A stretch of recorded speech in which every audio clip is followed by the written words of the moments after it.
BFM Business. Innover pour le commerce, Rodolphe se démarque.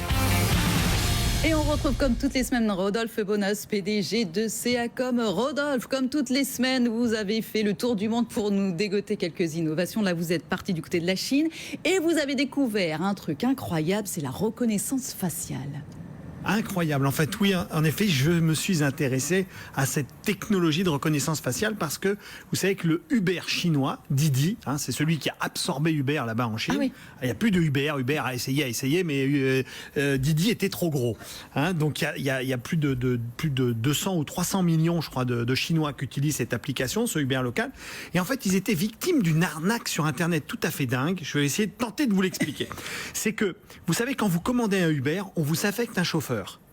Et à partir de ce moment-là, ce qui se passe, c'est qu'ils avaient créé une base de données de faux chauffeurs avec des visages un peu chelous, comme disent les jeunes aujourd'hui, d'accord ? Et en fait, ça se faisait en sorte que vous annuliez votre course.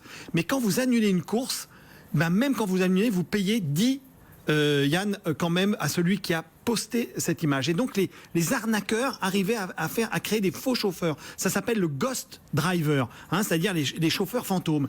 Et les petits malins. Exactement. Et pour éviter ça, Didi a eu l'idée de mettre en place un système de reconnaissance faciale du chauffeur. Et tous les chauffeurs maintenant aujourd'hui Didi, les chauffeurs Uber Didi là-bas sur place, sont obligés d'utiliser l'application et ils ont 80 points de contact sur le visage qui permettent de certifier que lorsqu'on commande le taxi, c'est bien un chauffeur Didi accrédité. Donc il n'y a plus de ghost driver là-bas en Chine. Et donc ça, cette reconnaissance faciale, Rodolphe, on pourrait imaginer une application dans le commerce. Alors, il y a plein d'applications, exactement. Et aujourd'hui, sachez que Mastercard s'intéresse énormément à la reconnaissance faciale pour payer. Bien sûr, il y a une douzaine de pays en 2017 qui vont être testés en Europe. La France n'est pas concernée, malheureusement. Mais il y a aussi d'autres applications. Et je voulais vous en donner une que j'ai trouvée à Barcelone, dans un théâtre. D'accord ? Il y a un jeune théâtre indépendant qui a utilisé cette technologie et qui a décidé de vendre des billets, mais de faire payer en fonction du nombre de rires. C'est-à-dire que plus vous riez, plus vous payez. Voilà, donc il y a plein d'applications, la reconnaissance faciale arrive. Plus on rit, plus on paie. Donc bon, on va arrêter de rigoler, ça suffit maintenant. Merci beaucoup Rodolphe Bonas, PDG de CACOM. Tout de suite, c'est l'heure du débat.